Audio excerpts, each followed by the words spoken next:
Hello everyone, good morning. कैसे हैं आप सब? Welcome back wifi study with Nandini. Discuss करेंगे 5 नवंबर के करंट अफेयर। और जैसा कि आप सबको पता है कि लास्ट में रिवीजन की क्लास होती है, यानी जो कुछ हमने 4 नवंबर को पढ़ा उसका फटाफट रिवीजन करेंगे और अपनी क्लास को चलिए स्टार्ट करते हैं इस बहुत ही खूबसूरत मॉर्निंग में। और साथ ही प्लीज मेरे साथ बने रहिए, लाइक करते रहिए, शेयर करते रहिए चैनल को और ज्यादा से ज्यादा लोगों तक पहुंचाइए। और आपके साथ और आपके प्यार के लिए बहुत बहुत धन्यवाद।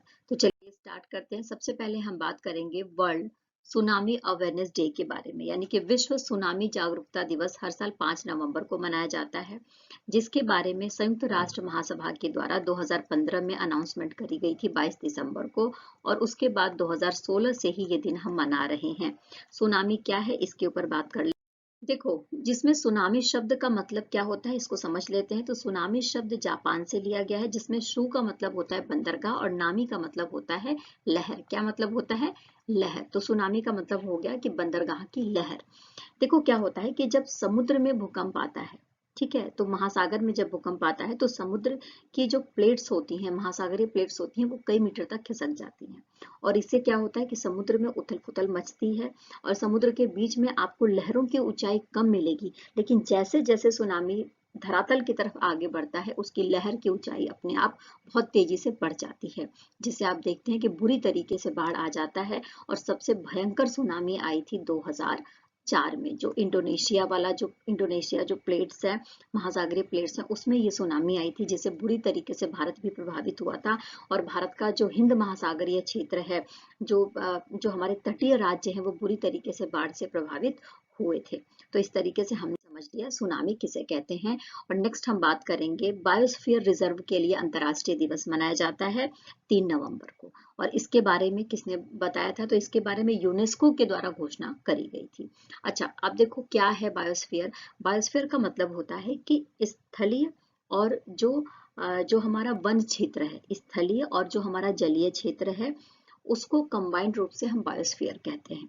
यहाँ पर स्थलीय क्षेत्रों में जो जैव विविधता है और जो समुद्री क्षेत्रों में या महासागरीय क्षेत्रों में या जलीय क्षेत्रों में जो जो जैव विविधता है उसको बचा कर रखने के लिए ये दिन मनाया जाता है, जिससे कि हमारा जो पारिस्थितिकी तंत्र का संतुलन है वो सही तरीके से बना रहे। तो इस बात को याद रख लेंगे कि सबसे पहले यूनेस्को के द्वारा 2022 में जब 41वां जनरल कॉन्फ्रेंस हो रहा था, तो उसके दौरान ये बात की गई कि 3 नवंबर को पूरी दुनिया में बायोस्फीयर रिजर्व के लिए अंतर्राष्ट्रीय दिवस मनाया जाएगा। Okay, clear. अच्छा, बायोस्फीयर के बारे में जैसा कि मैंने आपको बता दिया कि ये एक ऐसा भौगोलिक क्षेत्र है जिसमें स्थलीय और जलीय दोनों क्षेत्र सम्मिलित होते हैं। भारत के बारे में बात करें तो भारत में अभी प्रेजेंट टाइम में कुल 18 बायोस्फीयर हैं, जो लगभग 60,000 वर्ग किलोमीटर में फैले हुए हैं। इस बात को याद रख लेना। सबसे पहला बायोस्फीयर भारत का कौन है? तो जो केरला, तमिलनाडु और कर्नाटका में नील की पहाड़ियां ना, नीलगिरी की पहाड़ियां, वो सबसे पहला बायोस्फीयर है भारत का। अच्छा, सबसे बड़ा भारत का बायोस्फीयर कौन सा है? तो वो है गुजरात के कच्छ में है। और सबसे छोटा कौन सा है? तो असम के डिब्रू सैखोवा में आपको सबसे छोटा बायोस्फीयर देखने को मिलेगा। Okay, clear. तो ये थोड़ी सी जानकारी हो गई भारत के बायोस्फीयर के। 5 वर्ष के कार्यकाल के लिए श्री सोमनाथ ट्रस्ट का अध्यक्ष किसे बनाया गया है? तो देखो, सोमनाथ मंदिर, उसके ट्रस्ट के बारे में बात हो रही है। तो इस ट्रस्ट के अध्यक्ष के रूप में तीसरी बार चुना गया है प्रधानमंत्री नरेंद्र मोदी को। इसका कार्यकाल भी बढ़ा दिया गया है। पहले इसका कार्यकाल होता था, यानी किसके अध्यक्ष का कार्यकाल होता था 1 साल का, लेकिन अभी इसी साल से इसके अध्यक्ष का कार्यकाल 5 साल के लिए बढ़ा दिया गया है। गांधीनगर में जब सोमनाथ ट्रस्ट की 122वीं बैठक हो रही थी, तो उसके दौरान प्रधानमंत्री नरेंद्र मोदी को अध्यक्ष बनाया गया है। इस बात को समझ लीजिए। नेक्स्ट बात करेंगे हम भारत के पहले अंतरराष्ट्रीय क्रूज लाइनर का क्या नाम है। तो भारत का पहला अंतरराष्ट्रीय क्रूज लाइनर है जिसका नाम है कोस्टा सेरेना, और इसको मुंबई से रवाना किया गया है। हमारा जो हमारा राष्ट्रीय जलमार्ग है उसके लिए, यानी कि जो हमारा राष्ट्रीय जलमार्ग क्षेत्र है उसमें ये विचरण करेगा। अच्छा, इसको किसने रवाना किया है? तो जैसा कि हम सबको पता है कि हमारे जो शिपिंग, पोर्ट्स और वाटरवेज मिनिस्टर हैं सर्बानंद सोनोवाल जी, जो आपको स्क्रीन पर दिख रहे हैं, इनके द्वारा इसको रवाना किया गया है। 2047 तक इसका टारगेट है कि लगभग 45,000 यात्रियों को ये अपनी यात्रा कराए। इस बात को समझ लेंगे। क्लियर। भारत के वित्त मंत्री ने किस देश में भारतीय स्टेट बैंक की शाखा का उद्घाटन किया है? तो देखो, जैसा कि हम सबको पता है कि श्रीलंका के राष्ट्रपति कुछ समय पहले भारत आए थे और यहीं से भारत और श्रीलंका के बीच में जो व्यापारिक और आपसी सांस्कृतिक शैक्षिक संबंध है वो काफी ज्यादा मजबूत करने के बारे में बात हुई थी। तो इसी के तहत श्रीलंका में भारतीय स्टेट बैंक की एक ब्रांच खोली जा रही है, जिसका उद्घाटन निर्मला सीतारमण के द्वारा किया गया है। अच्छा, याद रख लेंगे इस बात को, कहाँ पर? तो श्रीलंका में। श्रीलंका के किस जगह पर?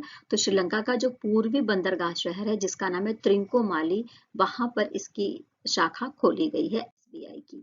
प्रशासनिक और बजटीय प्रश्नों पर संयुक्त राष्ट्र सलाहकार समिति में सेवा हेतु किसका चयन किया गया है?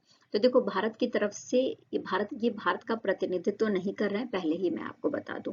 जो संयुक्त राष्ट्र संघ है उसकी कई सारी एजेंसियां होती हैं, तो उस एजेंसियों में एक महत्वपूर्ण एजेंसी है जिसका नाम है प्रशासनिक और बजटीय प्रश्नों पर संयुक्त राष्ट्र सलाहकार समिति। ये समिति क्या काम करती है इसके बारे में मैं आपको बता दूं। तो देखो, जब महासभा में महासचिव के द्वारा बजट पेश किया जाता है तो उसकी जांच करने का काम ये करती है, अपनी राय दे सकती है ना, और कहाँ पर कितना पैसा खर्च हुआ है ये सारी डिटेलिंग भी ये रखने का काम करती है। तो इसके सदस्यों का चुनाव संयुक्त राष्ट्र की महासभा के द्वारा किया जाता है और इनका जो कार्यकाल होता है इस समिति के सदस्यों का वो 3 साल का होता है। ठीक है, तो जो ये सलाहकार समिति के सदस्यों का चुनाव किया जाता है ये महासभा के द्वारा किया जाता है और कुल सदस्यों की संख्या इसमें 21 होती है। ठीक है, तो इस 21 सदस्यों में भारत के जो सुरेंद्र अधाना जी हैं वो दोबारा चुने गए हैं, यानी पहले भी ये इस एजेंसी में काम करते थे और अब इनको दोबारा चुन लिया गया है, इस बात को याद रख लेंगे। क्लियर? अच्छा, जो सलाहकार समिति है वो क्या क्या काम करती है? तो देखो, बजट तैयार करती है, फिर सलाह सलाह देने का काम करती है, बजट पे प्रश्न पूछ सकती है या बजट की जांच कर सकती है। इस तरीके के सारे काम करती है और सारा रिकॉर्ड भी रखने का काम किया जाता है इस सलाहकार समिति के द्वारा। ओके, अब हम बात करेंगे भारतीय रिजर्व बैंक ने किसे अपना कार्यकारी निदेशक या ईडी यानी एग्जीक्यूटिव डायरेक्टर बनाया है? तो देखो, स्क्रीन पर जिसे आप देख रहे हैं इनका नाम है मनोरंजन मिश्रा। तो मनोरंजन मिश्रा को भारतीय रिजर्व बैंक के द्वारा कार्यकारी निदेशक या अपना एग्जीक्यूटिव डायरेक्टर बनाया गया है, इस बात को ध्यान रख लेना, इनके नाम को ध्यान रख लेना। और 1 नवंबर 2023 से ही इनका अभ्यास पूर्वी आकाश के दौरान पूर्वी सेक्टर में किसे तैनात किया गया है? तो सबसे पहले ये पूर्वी आकाश इसका नाम है, यानी कि ये एयरफोर्स का अभ्यास एक्सरसाइज है, इस बात को हम समझ गए हैं। तो पूर्वी आकाश के दौरान जो पूर्वी सेक्टर है वहां पर तैनात किया गया है एलसीए तेजस को। एलसीए तेजस के बारे में हम जानकारी ले लेते हैं। तो भारत सरकार के द्वारा 1984 में एलसीए तेजस को शामिल किया गया था। पूरी तरीके से भारत में निर्मित है ये, छोटा और सबसे हल्का लड़ाकू विमान है, इस बात को भी समझ लेंगे। और मिग मिग 21 की जगह इसको शामिल किया गया है।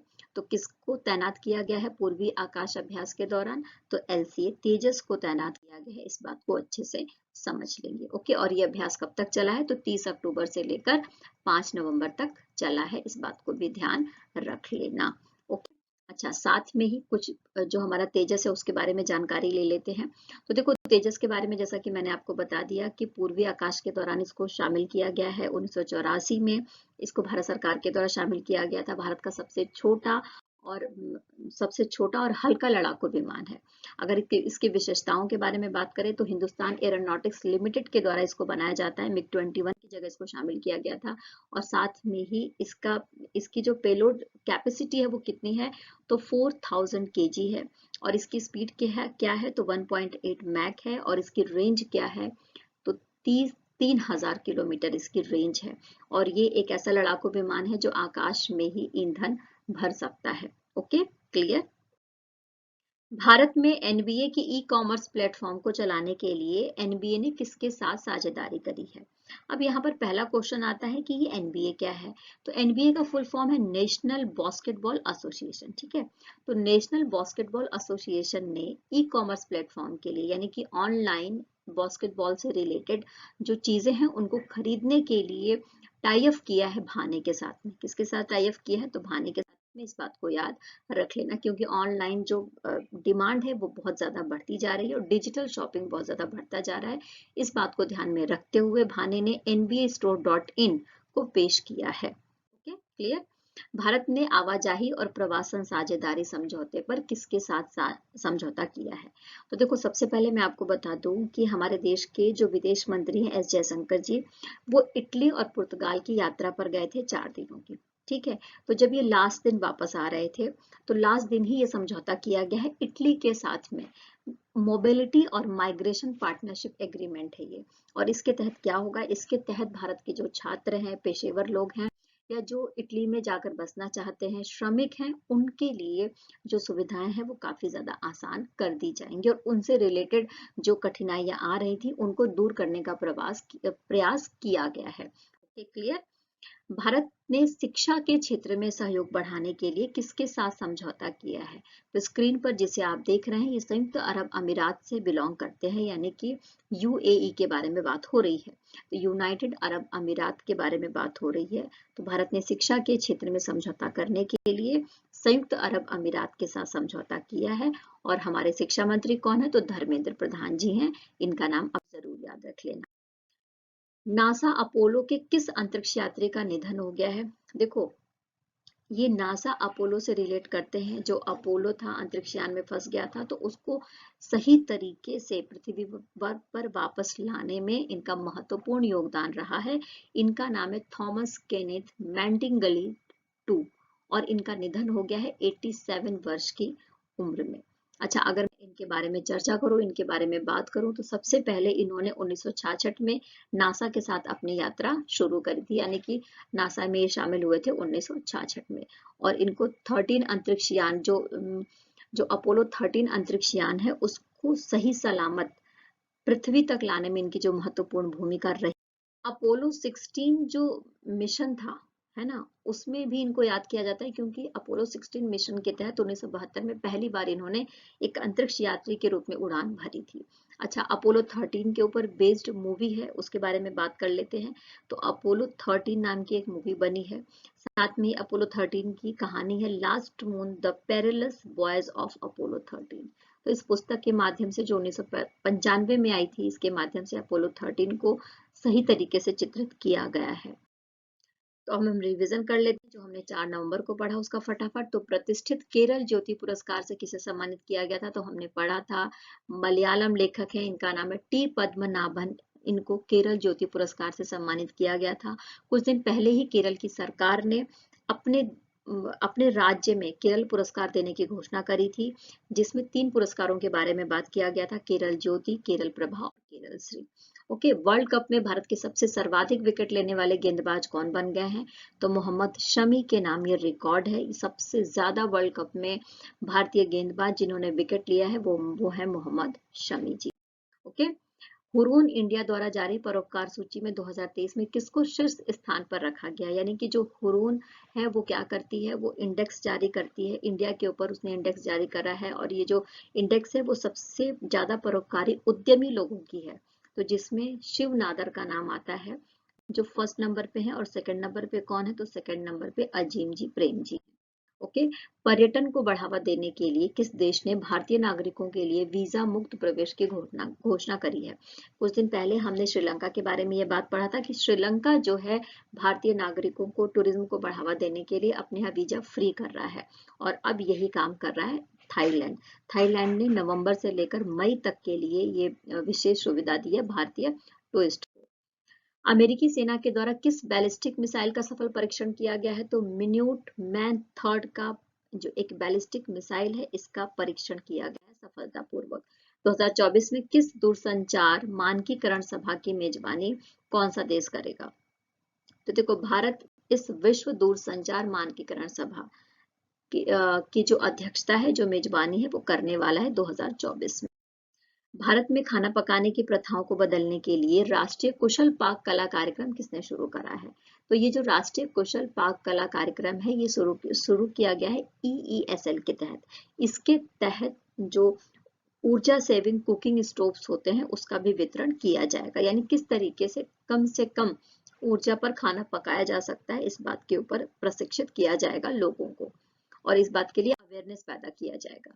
शिक्षा मंत्रालय और ईसीआई यानी कि जो भारत का इलेक्शन कमीशन इंडिया है उसके बारे में बात हो रही है, द्वारा किस उद्देश्य के लिए समझौता किया जाएगा। तो जैसा कि हम सबको पता है कि अभी 4 राज्यों में विधानसभा चुनाव होने वाले हैं और 2024 का जो हमारा लोकसभा का चुनाव है वो भी मई में होने वाला है। तो इसके लिए टाई अप किया गया है शिक्षा मंत्रालय के द्वारा हमारा जो ईसीआई है यानी कि जो हमारा भारतीय निर्वाचन आयोग है उसके द्वारा। ओके, तो मतदाता जागरूकता के लिए ऐसा किया गया है, इस बात को ध्यान रख लेंगे। कोटक जनरल इंश्योरेंस में 51% की हिस्सेदारी का अधिग्रहण किसके द्वारा कराया गया है। तो मैंने ये आपको पढ़ाया था और मैंने बोला था कि कोटक जनरल इंश्योरेंस में 51% की जो हिस्सेदारी है वो ज्यूरिख इंश्योरेंस ग्रुप ने खरीद लिया है। धार्मिक पर्यटन को बढ़ावा देने के लिए बहुभाषी माइक्रो साइट कहाँ लॉन्च की गई है, यानी कि ऐसा कौन सा राज्य है भारत का जहां पर जो धार्मिक पर्यटन है वो उसको बढ़ावा दिया जाए और इसके लिए माइक्रोसाइट लाइन लॉन्च किया गया है। तो यह है भारत का केरला। फिर हम मिलेंगे कल, यानी कि कल की न्यूज के साथ में मिलेंगे और तब तक के लिए टेक केयर, बाय बाय। खूब खुश रहना है, आगे बढ़ते रहना है और मेहनत करते रहना है और मेरे साथ भी मुझे सपोर्ट भी करते रहना है, मेरा प्रमोशन भी करते रहना है। थैंक यू सो मच आपके सपोर्ट के लिए, आपके प्यार के लिए। Take care, bye bye.